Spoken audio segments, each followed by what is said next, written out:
Lakini Kelvin Ngoso amezungumza kwa ujumla wake. Lakini twende specifically pale ndani ya uwanja.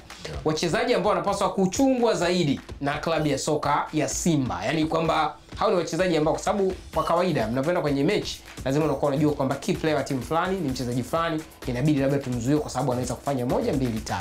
Kwa stadi yako uliyofanya, mchezaji ambaye anapaswa kuchungwa zaidi na klabu ya soka ya Simba dhidi ya Petro Club Atletico, pengine ni mchezaji yupi au eneo gani hasa?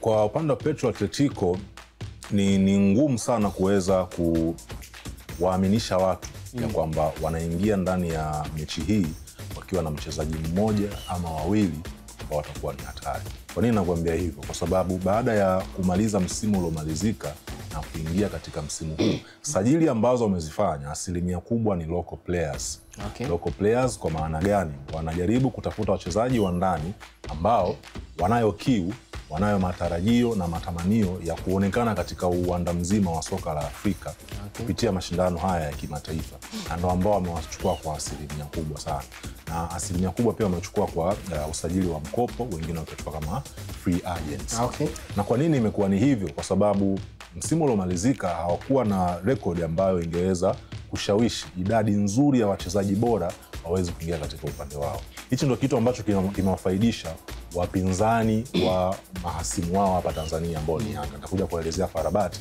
namna ambavyo msimu huu uliomalizika na jinsi ambavyo imewafaidisha katika usajili. Kwa hiyo katika mchezo huu kati ya Petro dhidi ya Simba, mtu hatari zaidi katika timu ya Petro ni coach Flavio Amado.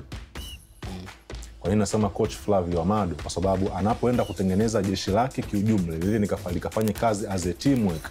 Anawakumbusha pia kwamba msimu uliomalizika walibeba ubingwa kwa kuchukua alama 65 katika michezo 29, average ya takriban alama 2 katika kila mchezo. Kwa maana hiyo ni timu ambayo ni very resilient, ni wabishi mno.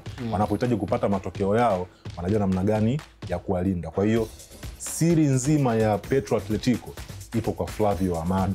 Na kwa nini Flavio Amado? Kwa sababu ni legend wa Angola, timu ya taifa ya Angola miaka ya 2010 hapo. Kwa watu ambao walikuwa wanafuatilia mpira wa Kiafrika watakumbuka vizuri balala huyu striker wa Kiangola ambaye pia anakumbuka vizuri kwa cheza paka Al Ahly International na akapata mafanikio makubwa. Kwa hiyo ile status yake kama mkongwe wa soka la Afrika na akiwa anaifundisha moja ya timu kubwa pale nchini Angola, tayari hii ni silaha tosha kwa upande wa Petro Atletico katika huu msimu wa 2025 2026.